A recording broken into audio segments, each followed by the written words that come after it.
สถานีวิทยุสรานรม AM 1575การทูตเพื่อประชาชนเพื่อไทยก้าวไกลทันโลก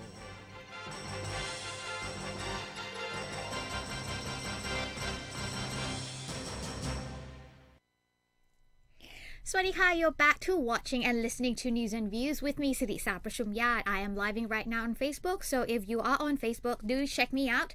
I have some updates about Thailand and and from the ministry as well. So if you are on Facebook, be sure to check out the live on Sara'n Rom Radio. Right now, as per usual, the weather. Well, I don't think we have to talk about or get onto the app just to see how the weather is like for the past few days. So Friday was hectic. Traffic was really bad. I got stuck in traffic for about an hour, I think, and I live only about 15 to 20 minutes away. I don't think it's even 15 minutes. I think it's 10 minutes without traffic. So yes, traffic was really bad. Bangkok was mostly flooded for most of the night.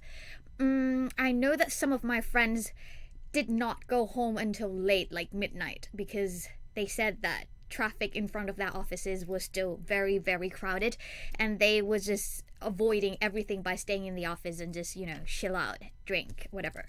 But yes, looking ahead, I think that the rainstorm will continue to hit Bangkok and Thailand until tomorrow. So fingers crossed that by tomorrow everything will get better and that the weather will lift up and we can enjoy some more sun before we head into the rainy season officially.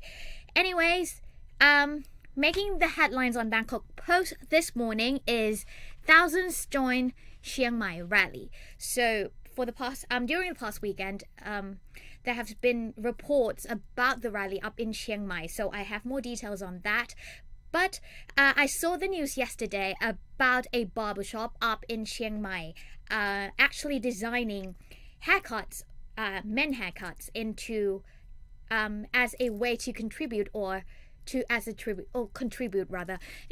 the rally, as he designed like some of the symbols and whatnot. But he didn't really dye the hair green, but he did design like the symbol to contribute to the rally, as most of the men who got the haircut there wanted to contribute and become a part of the rally for the rallying up north for the construction of a housing project in front of the Doi Suthep National Park.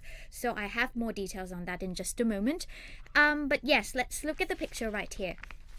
As you can see, I think if you have a picture, if you have a copy of Bangkok Post, you can check it out. And I think that they will have the same picture online as well. So, okay. I do have a story right here from BBC UK. So protesters in Thailand have staged one of the country's biggest demonstrations since the 2014 military coup as they campaign against a luxury housing development on forested land. More than 1,000 people gathered in the northern city of Chiang Mai. They rallied against a housing project being built for judges and officials in the foothills of a sacred mountain.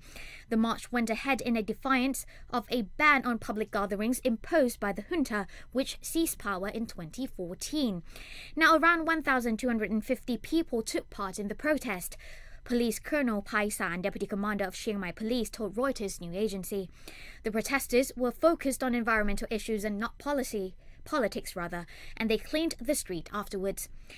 Now, demonstrators, many wearing green ribbons, demanded the dismantling of new buildings that encroach into the mountain, Doi Suthep.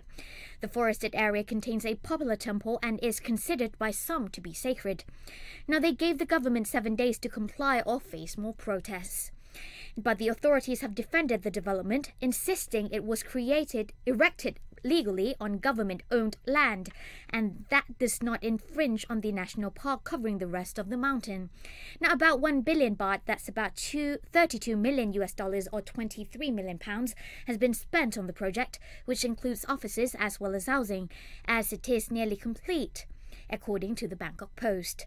Anger over the construction comes amid growing frustration about special treatment for Thai elites and officials. So yes, people are taking to the streets to complain about a housing project being built in front of Doi Suthep National Park, which is one of the biggest attractions in Thailand. So that was from BBC. So now let's look at the headlines or the details from Bangkok Post. It says here that Doi Suthep protests over forest intensifies. About 5,000 people marched through Chiang Mai municipality yesterday to protest against the housing and office project for judges and judicial officials at the foot of Doi Suthep, demanding the housing be demolished and gave the premier a one-week ultimatum. Now, the rally is seen to be the biggest demonstration against authorities since the military coup in 2014. The rally goers, which include those from 47 civic networks and Chiang Mai residents, demand Prime Minister Prayut Chan-o-cha order the demolition of the constructions and restore the forest. They also called on the premier to make a decision in response to that demand within a week. Now, the marchers in the early morning gathered at the Ta Gate, where 300 police were deployed to ensure security and ease road traffic around the area. Now, many participants were seen to have green ribbons tied to their wrists to express their disapproval of the project. The rally's leading figures stress their movement is not related with any political groups, but is merely aimed at expressing their determination to have the structures raised.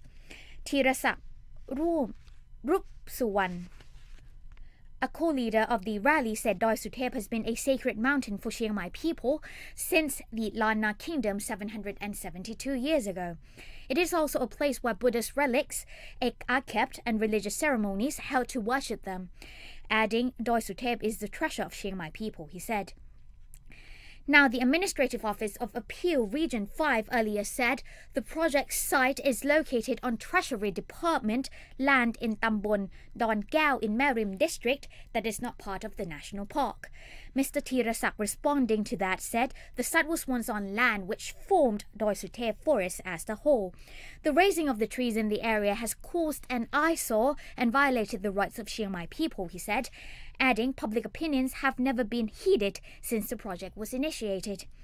What we only want is to demolish these disgraceful structures and restore the forest, he added. Now, the rally goers marched along Rashadamnon Road and reached the Three Kings Monument about 9:15 a.m. when a religious rite was conducted.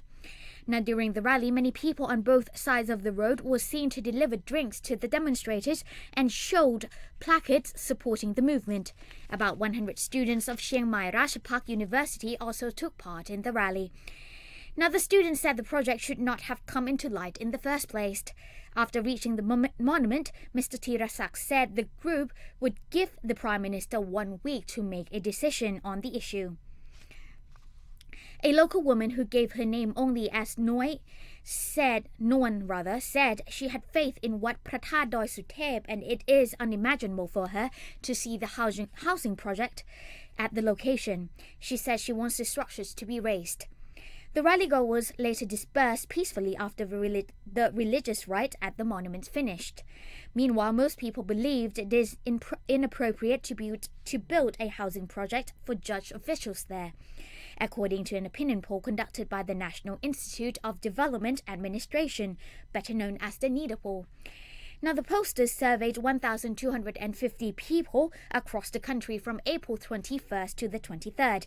According to the poll, 85.2% of the respondents said they believed the project was unsuitable since it damages forest, nature and ecosystem, while 14.56% said it was appropriate as the property sits on lawful land.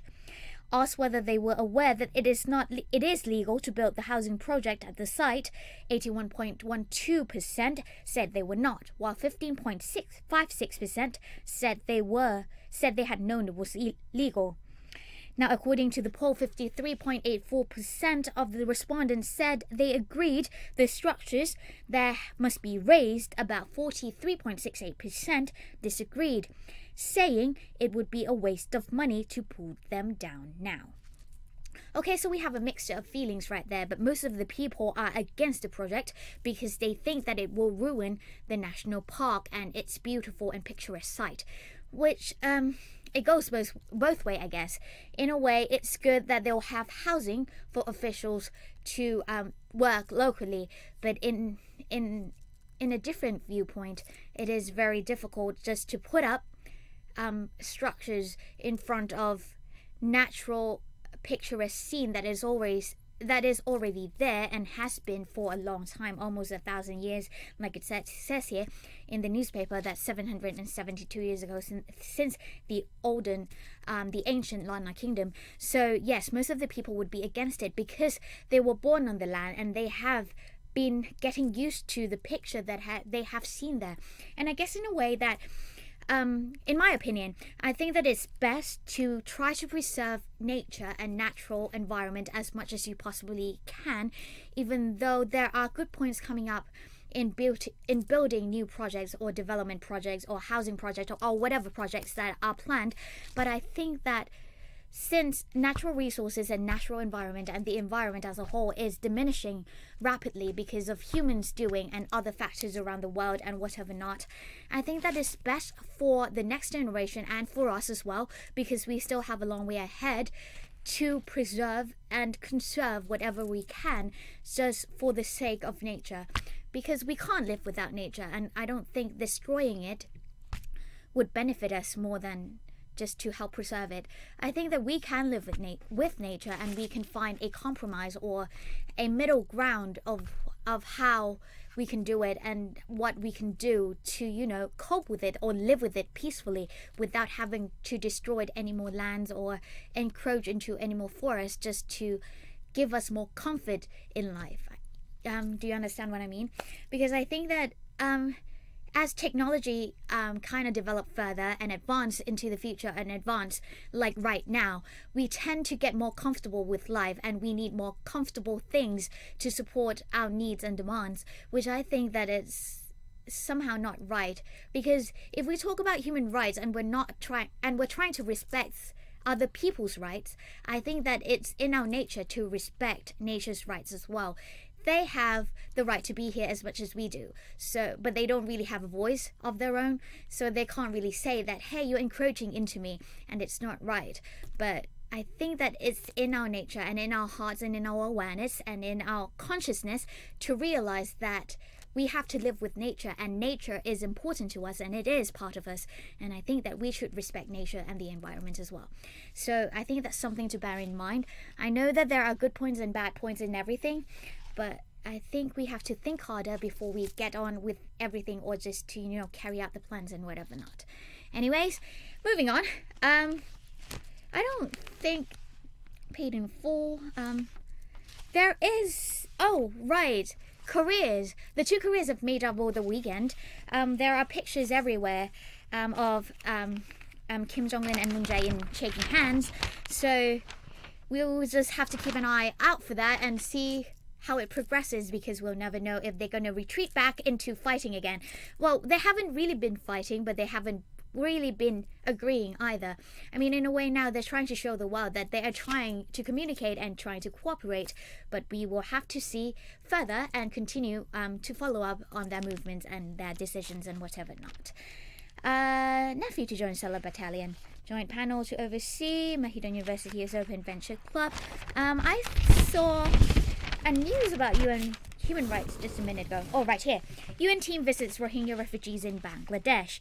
Now, a UN Security Council team visited Rohingya refugees trapped in the no man's land along the border between Bangladesh and Myanmar yesterday as it weighs its response to one of the world's worst refugee crises.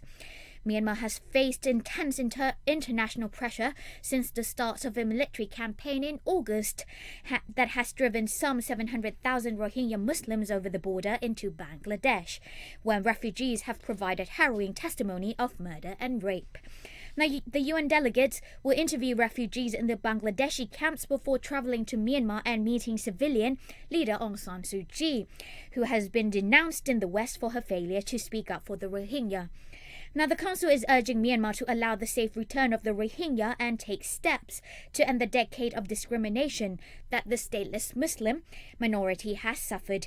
Bangladesh Refugee Commissioner Mohammed Abul Kalam said that the UN team with 26 diplomats from 15 countries first visited Konapara camp, where some 6,000 Rohingya have been trapped on bleak scrubland since the bloodshed began last year. Now, the camp's Rohingya leader, Dil Mohammed, said the UNSC delegation met and spoke with some women victims of the violence in Rakhine, as well as community elders. Now, later, the council will also head to the Kutal Palong camp, where hundreds of Rohingya stage a protest ahead of the visit, holding banners demanding the restoration of their rights in Myanmar. Now, police dispersed the protesters peacefully. Myanmar has said the military operation in Rakhine is aimed at rooting out extremists and has rejected nearly all allegations of atrocities in the state. On Friday, Human Rights Watch or HRW asked that the crisis be referred to the International Criminal Court. Yes, the situation with the Rohingya Muslims are still continuing as they are still being chased out of their own country as they are named stateless. So right now, the human rights at the UN Human Rights Agency or Human Rights Watch and UNSC are trying to help them as best as they can because most of the people there are suffering. Thailand is doing their best as well as to help as much as possible, but as most of us understand and most of us in countries understand, it is an internal problem and it is hard to get our hands into it and help more than we can because in reality it is still an internal problem and it is up to Myanmar to solve it themselves.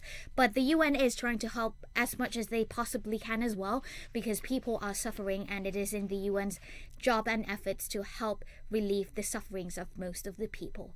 I think we should take a short break because those are some serious issues and I'll be right back with more updates from the ministry, so do stay tuned. ยกระดับการเชื่อมโยงลุ่มน้ำโขงเป็นหนึ่งประชาคมประเทศไทยจะเป็นเจ้าภาพจัดการประชุมผู้นำยุทธศาสตร์ความร่วมมือทางเศรษฐกิจอิราวดีเจ้าพระยาแม่โขงหรือ ACMEX ครั้งที่ 8 ระหว่างวันที่ 15-16 มิถุนายน 2561 ที่กรุงเทพขอเชิญชวนชาวไทยทุกคนร่วมกันเป็นเจ้าบ้านที่ดีต้อนรับคณะผู้แทนจากกัมพูชาสปป.ลาวเมียนมาและเวียดนามที่มาเยือนประเทศไทยการต่างประเทศกับสิ่งที่เราเห็นการประชุมแล้วก็ประชุมการจับมือแล้วก็จับมือหลายคนคงรู้สึกว่าการต่างประเทศช่างเป็นเรื่องที่ไกลตัวซะเหลือเกินแต่จริงๆแล้วการต่างประเทศใกล้ตัวกว่าที่คุณคิดเพราะการต่างประเทศนั้นช่วยสร้างมิตรภาพสร้างความเข้าใจสร้างความร่วมมือสร้างโอกาสและสร้างความเชื่อมั่นให้กับประเทศของเราเพื่อให้โลกได้มองเห็นและชื่นชมในสิ่งที่ดีงามต่างๆของเรามาซื้อสินค้าไทยมาลงทุนในไทยมาเที่ยวเมืองไทยเพิ่มความร่วมมือกับไทยและเพื่อเชิญชวนให้โลกได้มาสัมผัสความเป็นไทยการต่างประเทศจึงเป็นเครื่องมือที่จะเชื่อมไทยสู่โลกเชื่อมโลกสู่ไทยและเชื่อมท้องถิ่นสู่สากลแล้วการต่างประเทศในมุมมองของคุณล่ะเป็นแบบไหนมาร่วมส่งผลงานคลิปวิดีโอความยาวไม่เกิน3นาทีในหัวข้อการต่างประเทศในมุมมองของฉันชิงเงินรางวัลกว่า 10,000 บาทพร้อมเกียรติบัตรและสิทธิ์เข้าร่วมกิจกรรมทัศนศึกษาในประเทศอาเซียนส่งผลงานออนไลน์ของท่านผ่านทาง QR Code หรือที่เว็บไซต์ได้ตั้งแต่วันที่ 1 เมษายนจนถึง 20 พฤษภาคม 2561 รายละเอียดเพิ่มเติม Facebook สรานลมเรดิโอหรือทางเว็บไซต์ saranrom.mfa.go.th 20 ปีวิทยุสรานรมAlright, welcome back. I still have more updates right here with you and I still have 10 minutes, so I guess I would be able to fit all of this in, hopefully. Anyways, there is a story about 2 Thai workers being killed in a Taiwanese factory last night, I think, or is it Saturday night? It's Saturday night at 9 p.m. So this one right here is from Taiwan News. 5 firefighters and 2 migrant workers have died, with one other firefighter in critical condition and another with non-life-threatening injuries after a deadly fire broke out in a factory in Pingzheng district in northern Taiwan's Taoyuan city around 9 p.m. on Saturday night. Now, firefighters responded to a report that a fire broke out in Chinpun District Industrial Company, a PCB maker, Saturday night, sometime past 9 p.m., and that some workers were trapped by the fire.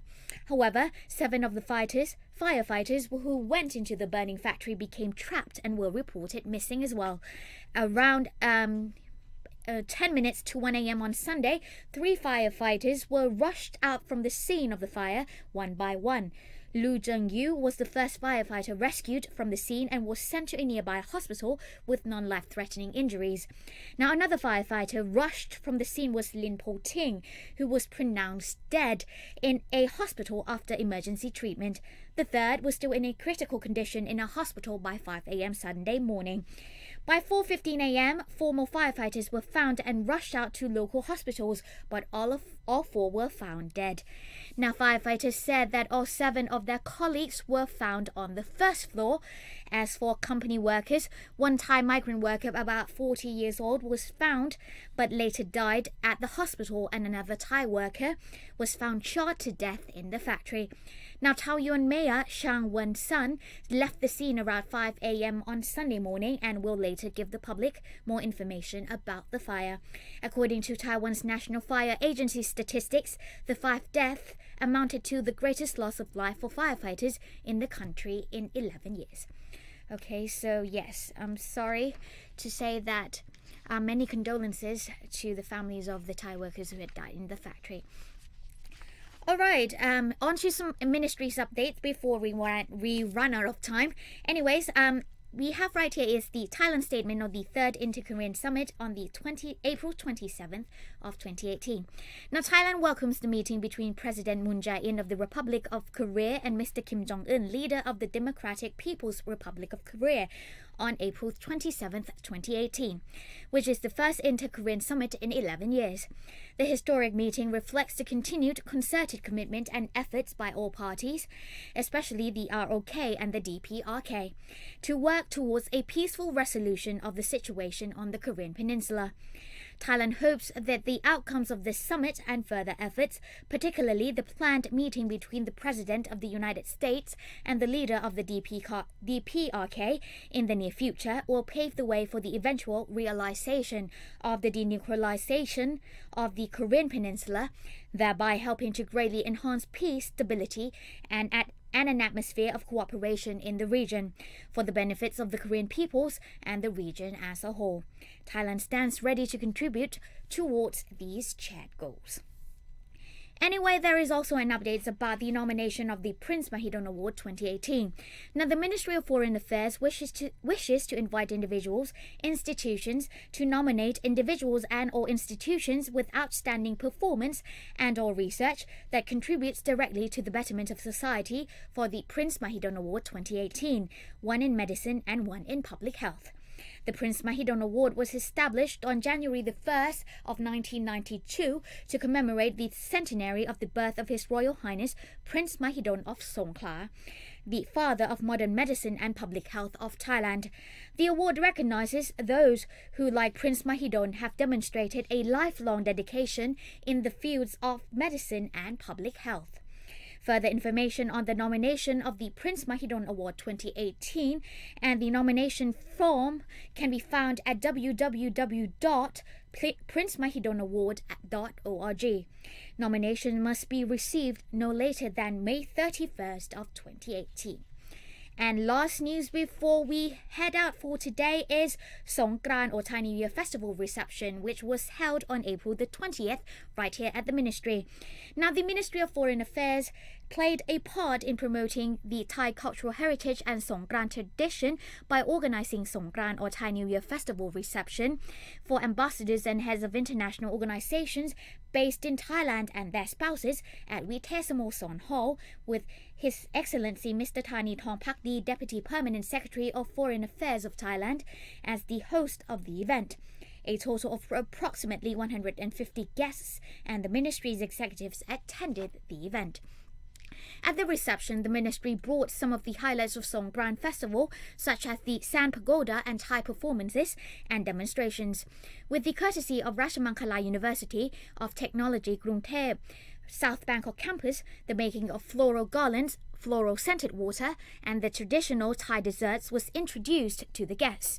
In addition, the schools under the Young Ambassador of Virtue Foundation network, namely Thanysit Thisin School, Pathum Thani Province, and Phra Thamnak Suan Gulab, Phra Mahamongkol School, Nakhon Pathom Province, created a colorful atmosphere with the demonstration of traditional Thai children's games. Now, the Community Development Department, Ministry of Interior, also contributed with the showcase of a 5-star, one Tambon, one product or OTOP handicrafts. Pu Thai Prawa silk from Ban Pon Village, Kalasin Province, Zip Fabricate eggs, Samut Prakan Province, Silver by Doi Silver, Nan Province, and Tung Sai Thong Thai Herb, Pijit Province.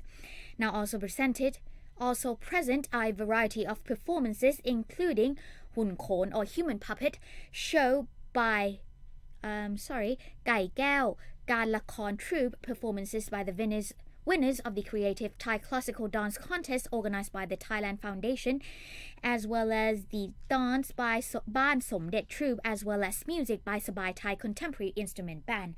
The reception provided an opportunity for ambassadors and heads of international organizations based in Thailand and their spouses not only to experience and learn more about the traditional celebration of Songkran, but also to get together and get acquainted with the ministry executives. Okay, that's all the time I have for today, and that's all I have for you as well, as all the updates for the coming week, I suppose. The most major story right now that we talk about today was the rally in Chiang Mai province, and I guess it will continue after a week because the people did give the minister, or the prime minister rather, a week to make his decision to demolish the already completed or almost completed housing project, right at the foothill of the Doi Suthep mountain. Anyways, we'll have to keep an eye on that, and hopefully I will have an update for you by next week. So do stay tuned until then. Before we go, as usual, I have fun facts. The fun facts today is, it says here that pirates wore their earrings because they believed it improved their eyesight. So if any of you out there know any pirates, be sure to ask for me if that is true or not, or whether or not earrings have helped their eyesight. I'm just kidding, because we do know that it does not. Anyways, ending quotes before I leave. There should be no boundaries to human endeavor. We are all different. However bad life may seem, there is always something you can do and succeed at. While there's life, there is hope.